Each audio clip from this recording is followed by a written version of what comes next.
விலைவாசியெல்லாம் கிடுக்கிட்டு உயர்தாமே.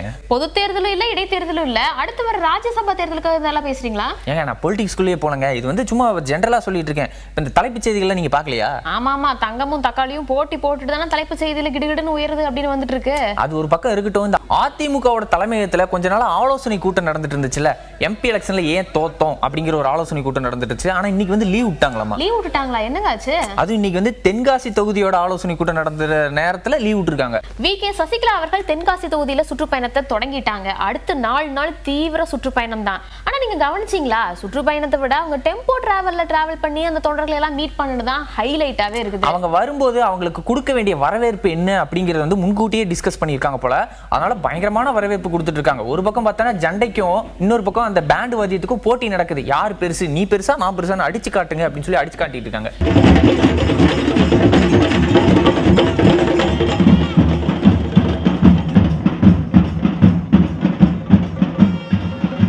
இந்த பக்கம் ஃபுல்லா வந்து சட்ட ஒழுங்கு ரொம்ப சீர்கெட்டு போயிருக்கு அப்படின்னு சொல்றாங்க. அது மட்டும் இல்ல, இன்னொரு பிரச்சனை, அரசாங்கத்துக்கிட்ட பணம் கிடையாது. அதனால என்ன பண்றாங்க, மக்கள்கிட்டே வரியை எடு அப்படின்னு சொல்றாங்க. அதனால எல்லாத்துக்கும் நீங்க வந்து 2 வீலர்ல போனீங்கன்னா உடனே உங்களுக்கு வந்து வண்டியை நிறுத்தி 500 ரூபா கொடு, 1000 ரூபா கொடு அப்படின்னு சொல்லி தொந்தரவு பண்றாங்க. இதெல்லாம் அம்மா இருந்தப்ப நடந்ததா? இல்ல. ஆனா இப்ப நடக்குது. இப்படியும் ஒரு அரசாங்கத்துக்கு கையில பணம் இல்ல அப்படின்னு சொல்லி சேர்க்கறதுக்காக இந்த மாதிரி வேலைகளையும் இந்த அரசு செஞ்சுக்கிட்டு இருக்கு. ஒரு ஆப்போசிட் பார்ட்டி அப்படிங்கும்போது ஆளுங்கட்சி சாடாம வெறும் வந்து அவங்களோட கட்சியை மட்டுமே சாடிட்டு இருந்தாங்கன்னா எல்லாரும் யோசிப்பாங்கல்ல, இவங்க என்ன கட்சிக்குள்ள பிளவு ஏற்படுத்துற மாதிரியே பண்ணிட்டு இருக்காங்க, இவங்க ஆப்போசிட் பார்ட்டிக்கு எதுவுமே சொல்ல மாட்டேங்கிறாங்கன்னு யோசிப்பாங்களா? அதுக்காக இந்த பாயிண்ட் எடுத்துட்டு இருக்காங்க. தென்காசியில வி.கே. சசிகலா அவர்கள் சுற்றுப்பயணம் செய்யறதுனால சென்னையில அதிமுக ஆலோசனை கூட்டத்துக்கு லீவ் விட்டுருக்காங்களா? இதுக்கு முன்னாடி ஆலோசனை கூட்டம் நடந்துச்சுல, அல்ல ஒவ்வொரு மாவட்ட நிர்வாகிகளும் பேசினதெல்லாம் கண்ணு முன்னாடி வந்து போகுமா இல்லையா? ஓ ஆமா, இன்னைக்கு வேற தென்காசி நிர்வாகிகளை, மாவட்ட நிர்வாகிகள் எல்லாம் மீட் பண்றதா தான் இருந்துச்சு. தோல்விக்கான காரணம் குறித்து அவங்க கிட்ட கேட்கலாம் அப்படின்னு தான் இருந்துச்சு. ஒருவேளை அவங்க பார்த்திருந்தாங்க, மீட் பண்ணிருந்தாங்க அப்படின்னா சசிகலா அவர்களை மீண்டும் கட்சியில இணைச்சுக்கலாம், அந்த தொகுதிகளில் வந்து ஓட் பர்சன்டேஜ் அதிகரிக்கும் அப்படின்னு சஜஷன் வேற சொல்லிருக்காங்க. அந்த பேச்சுக்கெல்லாம் வரக்கூடாதுன்னு தான் இன்னைக்கு லீவ் விட்டுருக்காங்க. ஆனா ஆக்சுவலா அவங்க சொன்ன ரீசன் அது இல்ல, இன்னைக்கு வந்து ஆடி 1ஆமா, அதனால லீவ் விட்டுருக்காங்களாமா. ஓ இருக்கும் அப்படின்னு ரீசன் சொல்லி தானே விட முடியும். ஏற்கனவே தஞ்சாவூர், ராமநாதபுரம் போன்ற தொகுதிகள் இருக்கக்கூடியவங்களும் ஓபிஎஸ் அவர்களை மீண்டும் இணைச்சுக்கலாம், சசிகலா அவர்களை மீண்டும் இணைச்சுக்கலாம், கூட்டணி வந்து இவங்க கூட வச்சுக்கலாம் அப்படின்னு பல்வேறு சஜஷன்ஸ் வேற சொல்லிட்டு வந்துட்டு இருக்காங்க. ஆனா இபிஎஸ் அவர்கள், அதாவது தலைமை என்ன சொல்லிட்டாங்க அப்படின்னா 2026ல ஸ்ட்ராங் கூட்டணி இருக்கும், நீங்க வந்து கட்சி நாங்க பாத்துக்கிறோம், நீங்க வந்து கட்சி பணியை மட்டும் கரெக்டா பண்ணுங்க அப்படின்னு இருக்காரு இபிஎஸ் அவர்கள். இன்னொரு விஷயம் கேள்விப்பட்டீங்களா? அதாவது இந்த ஆலோசனை கூட்டத்துக்கு 27 மாவட்ட நிர்வாகிகளை மட்டும் தான் கூப்பிட்டுருக்காங்க. ஆனா ஒரு சில மாவட்டங்களை விட்டுட்டாங்க, குறிப்பா சேலம் உள்ளிட்ட மாவட்டங்கள்ல விட்டுட்டாங்க. சேலம் தொகுதி வேற இபிஎஸ் அவர்களோட சொந்த தொகுதி, அதனால என்ன பிரச்சனை அப்படின்னு. ஆமா, உங்க தொகுதியில நீங்க ஏன் தோத்தீங்கன்னு திருப்பி கேள்வி கேட்டிருப்பாங்கல்ல. அப்படி இருக்காதுங்க, டீப் டிஸ்கஷன், டீப் ஆலோசனை ஏதாவது போயிட்டு இருக்குமா இருக்கும். அதனாலதான் அதுக்கு இன்னும் தேதி சொல்லல எப்ப நடக்கும் அப்படின்னு சொல்லி. அதே மாதிரி தென்காசிக்கு தேதி சொல்லாம தள்ளி வச்சிருக்காங்க. எப்படியோ கேன்சல் ஆனது இருக்கட்டும், மீட்டிங் அட்டெண்ட் பண்ணிட்டு வெளியே வந்த முன்னாள் அமைச்சர்கள் எல்லாம் நிறைய தகவல் வேற சொல்லியிருக்காங்க. ஆமா, ராஜேந்திர பாலாஜி அவர்கள் வெளியே வந்து என்ன சொல்லியிருக்காரு அப்படின்னா, உள்ள வந்து நிறைய கிளாஸ் எடுத்திருக்காங்களாமா. விருதுநகர் மாவட்ட பாராளுமன்றத்தில் இருக்கின்ற கழக நிர்வாகிகளுக்கு இது ஒரு படிப்பினை, இதை பாடமாக எடுத்துக்கொண்டு அடுத்த அண்ணாதிமுக வெற்றிக்காக, அண்ணாதிமுக ஆட்சிக்காக, எடப்பாடி ஆட்சிக்காக நாங்கள் பாடுபடுவதற்கு இது ஒரு வகுப்பறையாக, ஒரு படிப்பு, ஒரு பாடமாக இதை நாங்கள் எடுத்துக்கொள்வோம். பொலிட்டிக்கல் சயின்ஸ் எல்லாம் எடுத்தாங்களாமா. பொலிட்டிக்கல் சயின்ஸ் ஆல்ரெடி அண்ணாமலை அவர்கள் வேற ஃபாரின் போய் பொலிட்டிக்கல் சயின்ஸ் கொடுக்குறாங்க. அவர் லண்டன்ல படிக்க வேண்டியதை இங்க எடப்பாடி பழனிசாமி அவர்கள் அவங்களுடைய அலுவலகத்திலே சொல்லி கொடுத்திருக்காரு. அதாவது என்ன தோல்வி, ஏன் இந்த மாதிரியான ரீசன் கூட்டணி அப்படிலாம் டிஸ்கஸ் பண்ணிருப்பாங்க. ஆனா ராஜேந்திர பாலாஜி அவர்கள் கிட்ட ஒரு क्वेश्चन கேட்கும்போது அவர் பால் அப்படியே அந்த பக்கம் திருப்பி விட்டுட்டு எஸ்கேப் ஆயிட்டார். கவனிச்சிங்களா? என்ன கேள்வி? அதாவது அதிமுகவுல மறுபடியும் ஓபிஎஸ் அவர்கள், டிடிவி அவர்கள், சசிகலா அவர்கள் இவங்களோட இணைப்பு இருக்குமா அப்படின்னு கேட்டதுக்கு அது சம்பந்தமான முடிவுகளை எல்லாம் கழகத்துடைய பொதுச் செயலாளர் பார்த்துக்கொள்வார். சென்னையில நடந்த அதிமுக ஆலோசனை கூட்டத்தை மதுரையில செல்லூர் ராஜன் அதை அப்படியே ஒரு விஷயத்தை போட்டு உடைச்சிருக்காரு. ஆமா, ஏற்கனவே வந்து அதிமுக நாடாளுமன்ற தேர்தலில் கொஞ்சம் பின்னாடி வர சந்திச்சுட்டாங்க. அதுக்கு என்ன காரணம் அப்படின்னு கேட்கும்போது அண்ணன் கொஞ்சம் வெளிப்படையா வழக்கம் போல யதார்த்தமா பேசிட்டாரு. என்ன காரணம் கேட்டிருந்தா பரவாயில்லையே, 8000 கோடி பக்கம் வந்து மதுரைக்கு செலவு பண்ணியிருக்கோம், ஆனா ஏன் அங்க வந்து ஓட்டே வரல, ஏன் நம்ம தோத்தோம் அப்படின்னு சொல்லி அண்ணன் கிட்ட கேட்டிருக்காங்க. யானைக்கும் வந்து அடிசரக்கும் தம்பி, அதே நீங்க அதெல்லாம் எடுக்கக்கூடாது. யானைக்கும் அடிசரக்கும். இது இந்த தேர்தல் வந்து அளவுகோல் அல்ல, இது நாடாளுமன்ற தேர்தல். எங்கள் புரட்சி தலைவரும் தோற்று இருக்கிறாரு, எங்கள் அம்மாவும் தோற்றிருக்காங்க. அண்ணன் வேற மக்கள் மேல கொஞ்சம் வருத்தப்பட்டு பேசியிருக்கிறாரு. நாடாளுமன்ற தேர்தலில் நாங்க ஓட்டு கேட்க போனாங்க, எங்க போனாலும் எங்க ஓட்டு உங்களுக்கு தான், அதிமுகவுக்கு தான் அடிச்சு சொன்னாங்க. நாடாளுமன்ற தேர்தலில் எங்கே போனாலும் மக்கள் உங்களுக்கு தான் ஓட்டுனாங்க.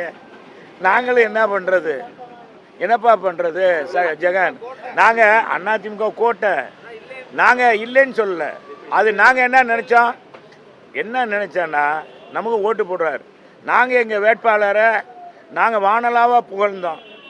மக்களின் மருத்துவர், ஏழை மருத்துவர், நீ போய் ஊசி போட்டுக்கலாம், வலிக்காமல் ஊசி போட்டுக்கலாம், அவர் கூட பேசினார். இப்படி சொல்லி ஓட்டு போடலை. என்னதான் செல்லூர்ராஜனை எப்படி எப்படியெல்லாம் பேசியிருந்தாலும் திருப்பி ஒரே பாயிண்ட்ல வந்து நிற்கிறார். எந்த பாயிண்ட்ல? அதாவது மதுரை வந்து அதிமுகவோட கோட்டை. ஆனா 26 அப்படின்னு எடுத்துக்கிட்டோம்னா நாங்க தான் மதுரை எங்க கோட்டை தான் அப்படின்னு அடிச்சு சொல்றாரு அண்ணன். எனவே கால சூழ்நிலை மாறும், அதிமுக மாபெரும் வெற்றி பெறும், மக்கள் எங்க பக்கம்.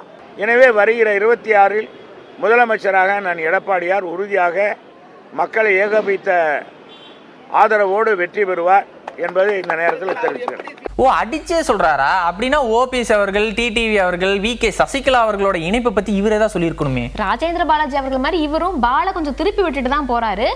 நீங்க கேட்கிற கேள்விக்கு வெயிட் அண்ட் சி. எங்க பொதுச் செயலாளர் போல ஒரு சாணக்கியத்தனமானவர், எதையும் செய்யக்கூடியவர், வல்லமை படைத்தவர். அதனால நீங்க எதிர்பார்க்கிற நீங்க என்ன நினைக்கிறீங்களா, நீங்க நினைக்கிறதெல்லாம் நிச்சயமாக நிறைவேற்றுவார். அதிமுக ஓட்டலாம் திமுகவுக்கு போயிருச்சாமா அப்படின்னா அதிமுக ஆலோசனை கூட்டத்துல எந்த மாவட்ட நிர்வாகிகள் எல்லாம் பேசியிருக்காங்க? ஏங்க இது அவங்களோட ஆலோசனை கூட்டத்துல சொல்லல, பாமகவோட கூட்டத்துல பேசியிருக்காங்க. இந்த விக்கிரவாண்டி இடைத்தேர்தல் நடந்துச்சுல, அந்த இடைத்தேர்தலுக்கு நன்றி அறிவிப்பு கூட்டம் பாமக சார்பா விக்கிரவாண்டியில் நடந்திருக்கு. இதுல அன்புமணி ராமதாஸ் அவர்கள் பேசியிருக்காரு. நாடாளுமன்ற தேர்தலில் நடந்து முடிந்த நாடாளுமன்ற தேர்தல் இந்த தொகுதியில் அதிமுக பெற்ற வாக்குகள், இந்த சட்டமன்ற தொகுதியில் பெற்ற வாக்குகள் 66,000 வாக்கு. இந்த 66,000 வாக்குகள் என்ன ஆயிற்று? ஒரு கேள்விக்குறி. அதாவது உண்மையில எம்ஜிஆர் அவர்கள் அதிமுகவை தொடங்கிய காரணமே திமுக எதிரி, திமுகவை ஒழிக்க வேண்டும் என்ற நோக்கத்திலே தான் எம்ஜிஆர் அவர்கள் கட்சியை தொடங்கினார். அதை ஜெயலலிதா அம்மையார் அவர்கள் அதை கடைபிடித்தார்கள். உண்மையான அதிமுக தொண்டர்கள் யாருமே அவங்க கையே போகக்கூடாது. உதயசூரனுக்கு கையே எப்படி போகும்? உண்மையான தொண்டர்களுக்கு யாராவது போகுமா? 40,000 பேர் அந்த கட்சியிலிருந்து திமுக ஓட்டு போட்டிருக்காங்க. அன்புமணி அவர்கள் ரொம்பவே ஃபீல் பண்ணி வருத்தப்பட்டு பேசியிருக்காரு. அது மட்டும் ஃபீல் பண்ணல, இன்னொன்னு சொன்னாரு. அதாவது எங்க கட்சி தலைமை வந்து இவருக்கு தான் நீங்க ஓட்டு போடணும் அப்படின்னு சொன்னா அந்த கை அதை தாண்டி வேற எங்கேயுமே போகாது. போகுமான்னு கேக்குறாரு. பாராளுமன்ற இருக்கிறோம், ஐயா யார் சொல்றாரோ அவங்களுக்கு தான் ஓட்டு போடுவோம். அதை மீறி கை எங்கேயாவது போகுமா? எங்கேயாவது கை போகுமா ஓட்டு போடுறதுக்கு? எங்க பாஜக சேர்ந்தவங்க ஒருத்தங்க அன்புமணி அவர்களை பயங்கரமா புகழ்ந்து பேசுறாரு, பாமக காரங்களை விட பயங்கரமா புகழ்ந்து பேசுறாங்களே. இன்னையில இருந்து நம்மளுடைய வேலை துவங்குது. இது நன்றி பாராட்டக்கூடிய விழா என்பதை காட்டிலும் 2026 தேர்தலுக்கான முதல் கட்ட அடித்தள பணியை இன்னைக்கு நம்ம பண்ண போறோம். அதுவும் நம்மளுடைய அவர் ஒரு கட்சியினுடைய தலைவர் மட்டும் கிடையாது, சின்னையா. அவர் இளைஞர்களுடைய வெளிச்சம், பாரதம் முழுக்க இளைஞர்களுடைய வெளிச்சம். சின்னையா பாரத தேசத்தின் ஒரு வெளிச்சம் அப்படின்னு சொல்லி அந்த அக்கா ரொம்ப புகழ்ந்து பேசியிருந்தாங்க. அடுத்த எலெக்ஷன்லயும் அப்ப கூட்டணி உறுதிதான், ஒரு டவுட் இல்ல போல. பாமக பாஜக கூட்டணி ஒரு பக்கம் இருக்கட்டும், 2026 திமுக கூட தான் கூட்டணின்னு சொல்லியிருக்காங்க கம்யூனிஸ்ட் கட்சி சேர்ந்தவங்க. அவங்க என்ன சொல்லியிருக்காங்கன்னா, பாஜகவை எதிர்த்து நாங்க போராடணும்னு முடிவு பண்ணிட்டோம், அதனால திமுக உள்ளிட்ட இந்திய கூட்டணி கட்சிகளோட தான் எங்களோட ஆதரவு இருக்கும் அப்படிங்கறத தான் பாலகிருஷ்ணன் அவர்கள் சொல்லியிருக்காரு. அது மட்டும் இல்ல, கூட்டணி கட்சியாவே இருந்தாலும் சில விஷயங்களுக்கு நாங்க எதிர்த்தே தீர்வோம் அப்படிங்கிறாரு. ஏன்னா எங்களுக்கு மக்கள் நலன் தாங்க முக்கியம், மக்களுக்கு ஒண்ணுனா நாங்க முன்னாடி நிப்போம். நேத்து கூட பாருங்க, காலையில மின் கட்டண உயர்வு அப்படின்னு வந்துச்சு, மதியமே நாங்க என்ன ஏது அப்படின்னு அலசி. இல்ல இப்ப மின்சார கட்டணம் நேற்று காலையில அறிவிக்கப்பட்டது, நேற்று மதியமே எங்களுடைய கண்டன அறிக்கையை வெளியிட்டிருக்கிறோம். எங்களுடைய நீண்ட விரிவான அறிக்கையை சுட்டிக்காட்டியிருக்கிறோம். இன்னைக்கு எங்களுடைய மாநில குழு கூட்டத்தில் மின்சார கட்டண உயர்வை திரும்ப பெறணும், மத்திய அரசு மாநில அரசுகள் கட்டணத்தை உயர்த்துவதற்கு மாநிலங்களை மின்சார வாரியத்தை நிர்பந்திக்க கூடாது. போராட்டம் எதுவும் பண்றாங்களா? தேவைப்பட்டா பண்ணுவாங்க. ஆனா அடுத்து அந்த காவிரி பிரச்சனையை பத்தி ஏதோ சொல்லியிருக்காரு. காவிரி பிரச்சனையை பொறுத்தவரை மார்க்சிஸ்ட் கட்சியினுடைய நிலைப்பாடு என்னன்னா, மீண்டும் மீண்டும் கர்நாடக அரசாங்கத்தோடையோ அல்லது மற்றபடி மற்ற நிர்வாக அமைப்புகளோடையோ பேச்சுவார்த்தைக்கு என்பதற்கு அவசியமே இல்லை. ஏன்னா ஒன்ஸ் நீண்டகால வழக்கு நடந்து வாத பிரதிவாதங்கள்லாம் நடந்து உச்சநீதிமன்றம் கடைசியா தீர்ப்பு கொடுத்துருச்சு. எனவே உச்சநீதிமன்ற தீர்ப்பை அமுல்படுத்த வேண்டிய பொறுப்பு ஒன்றிய அரசுக்கு இருக்கு. அதை ஒன்றிய அரசு நிறைவேற்ற வேண்டும் என்றுதான் மார்க்சிஸ்ட் கம்யூனிஸ்ட் கட்சியின் சார்பில் நாங்கள் வற்புறுத்தி கேட்டுக்கிறோம். காவிரி டெல்டா பகுதியில கடைமடைக்கு நீர் வருமா அப்படிங்கிற ஒரு பிரச்சனை இருந்தாலும் நீலகிரி மாவட்டங்கள்ல ரெட் அலர்ட் விட்டுருக்காங்க. ஊட்டியில நிறைய புதிய பேருந்துகள் எல்லாம் தொடங்கப்பட்டிருக்கு. இந்த விழாவில் அமைச்சர் ராமச்சந்திரன் அவர்களும் பங்கேற்றிருக்காரு. கரெக்ட். அரசு போக்குவரத்து கழகம் சார்பா புதுசா வாங்கப்பட்ட அந்த மஞ்சள் colour bus, blue colour bus இதெல்லாத்தையும் வந்து தொடக்கி வச்சிருக்காங்க. தொடக்கி வச்சுட்டு அங்க வந்து இப்ப மழை வந்துட்டு இருக்குல்ல, அதனால அதுக்கு என்னென்ன நடவடிக்கைகள்லாம் நாங்க எடுத்துட்டு இருக்கோம், மாவட்ட நிர்வாகம் என்னென்னலாம் பண்ணிட்டு இருக்கு அப்படின்னு சொல்லி அமைச்சர் பேசியிருக்காரு. மாநில பேரிடர் நிவாரண குழுக்கள் வந்து 3 குழு வந்திருக்கு.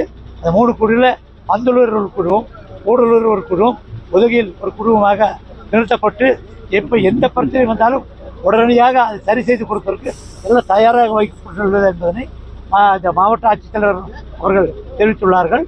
நிச்சயமாக நாங்கள் கண்காணித்து வருகிறோம். ஊட்டியில வந்து இந்த மாதிரி புதிய பேருந்துகள் எல்லாம் தொடங்கி வச்ச அதே மாதிரி ஈரோட்லயும் புதிய பேருந்துகளினுடைய தொடக்க நிகழ்ச்சி நடந்திருக்கு. இதுலயும் அமைச்சர்கள் பங்கேற்றிருக்காங்க. அமைச்சர் சிவசங்கர் அவர்கள், அமைச்சர் முத்துசாமி அவர்கள் பங்கேற்றிருக்காங்க. EVKS இளங்கோவன் அவர்களுமே இதுல இருந்திருக்காங்க. ஆக்சுவலா வந்து இது ஈரோட்ல மட்டும் இல்ல, அதாவது நேத்து பாத்தீங்கன்னா வந்து மதுரையில, விருதுநகர்ல தொடக்கி வச்சிருக்காங்க. இன்னைக்கு வந்து பார்த்தோம்னா மேட்டுப்பாளையம், கோயம்புத்தூர், ஈரோடு இந்த மாதிரி எல்லா ஊர்லயும் வந்து இந்த வாரம் ஃபுல்லாவே அமைச்சர் சிவசங்கர் அவர்கள் புதிய பேருந்துகளை தொடக்கி வச்சுட்டு தான் வந்துட்டு இருக்காரு. அந்த வகையில தான் ஈரோட்லயும் தொடக்கி வச்சுட்டு மக்கள்கிட்ட பேசியிருக்காரு. இந்த வாரத்திற்குள்ளாக கிட்டத்தட்ட 300 புதிய பேருந்துகள் மக்கள் பயன்பாட்டிற்கு வர இருக்கிறது. 7200 பேருந்துகளை மாண்புமிகு தமிழ்நாடு முதலமைச்சர் அவர்கள் மக்கள் பயன்பாட்டிற்கு கொண்டு வருவதற்கு உத்தரவிட்டு அதில் 1000 பேருந்துகள் ஏற்கனவே துவக்கப்பட்டு இன்றைக்கு இந்த வாரத்தில் 300 பேருந்துகள் துவக்கப்படுகிறது. மீதி இருக்கின்ற பேருந்துகள் தயாரிப்பு நிறுவனங்கள் தயாரித்து வழங்க பழைய பேருந்துகளை மாற்றி அந்த புதிய பேருந்துகள் வழித்தடத்தில் இயக்கப்படும். கொரோனா டைம்ல நிறைய வழித்தடங்களுக்கு பேருந்துகள் வந்து நிறுத்தப்பட்டுச்சு. கொஞ்ச நாள் கழிச்சு கொரோனா டைம் முடிஞ்சதுக்கு பிறகு வழித்தடங்களுக்கு பேருந்துகள் மறுபடியும் வந்து விட்டுட்டாங்க. ஆனா இப்பவும் சில வழித்தடங்களுக்கு பேருந்துகள் வந்து விடாம இருக்கா அப்படின்னு அமைச்சர் சிவசங்கர் அவர்கள் ஒரு விளக்கமும் கொடுத்திருக்காரு. ஒரு நிமிஷம், கொரோனாவால் இது அந்த இயக்கம் நிறுத்தப்படவில்லை. நான் அதை திரும்பி பலமுறை சொல்லிவிட்டேன், சட்டமன்றத்திலையும் பதிவு செய்திருக்கிறேன். கடந்த அதிமுக ஆட்சி காலத்தில் ஒரு டிரைவர் ஒரு கண்டக்டர் கூட பணிக்கு எடுக்கவில்லை. அதனால் கடைசி காலத்தில் அவர்களுக்கு ஓட்டுவதற்கு ஆள் இல்லாமல் அந்த பேருந்து வழித்தடங்களை நிறுத்திவிட்டு சென்றார்கள். இப்பொழுது ஒரு 2000 பேருந்து வழித்தடங்கள் அவர் நிறுத்தி சென்றதை 800 வழித்தடங்கள் மீண்டும் இயக்கத்திற்கு கொண்டு வரப்பட்டிருக்கிறது. புதிய ஓட்டுநர் நடத்துனர்கள் எடுக்கப்பட்ட பிறகு மீதம் இருப்பவை ஆய்வுக்கு எடுத்துக்கொள்ளப்பட்டு தேவையிருப்பின் இயக்கப்படும். அமைச்சர் சிவசங்கர் அவர்கள் போக்குவரத்து துறை பத்தி பேசிட்டு போயிட்டாரு. பக்கத்துல அமைச்சர் முத்துசாமி அவர்கள் இருக்காருல்ல, அவர்கிட்ட என்ன கேள்வி கேட்பாங்க? என்ன கேட்பாங்க? டாஸ்மாக் பத்தி கேட்பாங்க. அதாவது ஆன்லைன்ல புக் பண்ணா வீட்டுக்கே மதுபானங்களை அனுப்புவீங்களாமே அப்படின்னு சொல்லி ராமதாஸ் அவர்கள் ஒரு அறிக்கை விட்டுருந்தாருல, அந்த கேள்வி அவர்கிட்ட கேட்டிருக்காங்க. அப்புறம் சொல்றேன், நல்ல பஸ்ஸை விட்டுருக்காரு, அதை பாருங்க, அப்புறம் அதை சொல்றேன், அப்புறம் பேசு. நீங்க என்ன சொல்றீங்க? வீட்டுக்கு அதுக்கு அவர் விளக்கமும் கொடுத்திருக்காரு. அதெல்லாம் இல்லங்க, அப்படிலாம் எந்த ஒரு ஐடியாவும் தமிழ்நாடு அரசுக்கு இல்ல அப்படின்னு மறுத்திருக்காரு. அது முல்ல அவர் கிண்டலும் பண்ணிட்டு போயிருக்காரு. உங்களுக்கு வேணுமா அப்படின்னு சொல்லி கேட்டு கிண்டல் பண்ணிருக்காரு. நம்ம அண்ணன் இடிதாங்கி கட்சியில எல்லாம் இந்த ஆலோசனை கூட்டம்லாம் இல்லையா? அவர் அமெரிக்க எலெக்ஷன்ல பிஸியா இருக்குதுங்க. அமெரிக்க எலெக்ஷனா? ஆனால் ஒன்றை மட்டும் கூறிக்கொள்ள ஆசைப்படுகிறேன். மேடை கிடைத்தால் போதும், கேப்பு கிடைக்கும் இடத்திலெல்லாம் ஆப்பு சீவி வைக்கிற மாதிரி என்னை ஜோக்கர் என்று வாயிருக்கும் ஒரே காரணத்தால் அந்த வாயிலிருந்து என்னென்ன வருமோ அதை எப்படியெல்லாம் என்னை வர்ணிக்க முடியுமோ அப்படி வர்ணித்த எதிர்கட்சியில் இருக்கும் நண்பர் கொடைமடை. இப்படி இடிக்கு எதிராக மேடையில் நின்று ஒளி வாங்கி மூலம் உளறி கொண்டிருந்தவர் என்னை வம்புக்கு எடுத்து அம்புகளாக என் மேல் எரிந்த வார்த்தைகளை என்ன சொல்லுவது? இப்படி பேசி பேசியே தனக்கென்று ஒரு பெயர் வாங்கி கொண்டு வாய்ச்சொல் வீரனாக நிற்கின்றார். எதிரிக்கு எதிரி நண்பன் என்பது போல் இனி கொடைமடைக்குத்தான் என் நண்பன் என்று முடிவு செய்து விட்டான் இடி. இனி சோசியல் மீடியா பேசும் அளவுக்கு என் ஒவ்வொரு செயலும் உயர்ந்து தரமான சம்பவத்தை செய்ய போகின்றது. எதிரியை எதிரில் வைத்து பார்ப்பதை விட பக்கத்தில் வைத்துக் கொண்டால் தலைக்கு மேல் தொங்கிக் கொண்டிருக்கும் முள்ளு நமக்கு தொல்லைகள் கொடுக்காது என்பதை இடி நன்றாக அறிந்து வைத்திருப்பவன். எதிரிகளால் 4 திசையிலிருந்து எனக்கு கடலளவு விமர்சனங்கள் என்னை சூழ்ந்தாலும் அதை கடுகளவு கூட எடுத்துக்கொள்ள மாட்டான் இடி. ஆக இடி நண்பர்களை சம்பாதித்ததை விட எண்ணிலடங்காத எதிரிகளை சம்பாதித்து வைத்திருக்கிறான். நான் விதைத்த வினையே எனக்கு நேரெதிரே முளைத்து என்னோடு எதிர்வினை ஆற்ற பல ரூபங்களில் உருவெடுத்து வருகின்றன. அதையெல்லாம் எதிர்த்து போராடும் போராளியாக இருந்து கொண்டிருக்கிறான் இடி. எப்படி வல்லவனுக்கு புல்லும் ஆயுதம் போல் இடி எடுக்கும் ஆயுதம் என்பது அடுத்தவரை காயப்படுத்தாமல் அரசியல் கட்டத்துக்குள் காயை நகர்த்தி கொண்டிருக்கும் கொடைமடைக்குடன் தான் கூட்டணி என்று முடிவெடுத்த பிறகு மாறுதலுக்காக எப்போவோ வரப்போகிற தேர்தலுக்கு காத்து கொண்டிருக்கிறான் இடி என்பதை உறுதியாக கூறிக்கொண்டு விடைபெறுகின்றேன். நன்றி, வணக்கம்.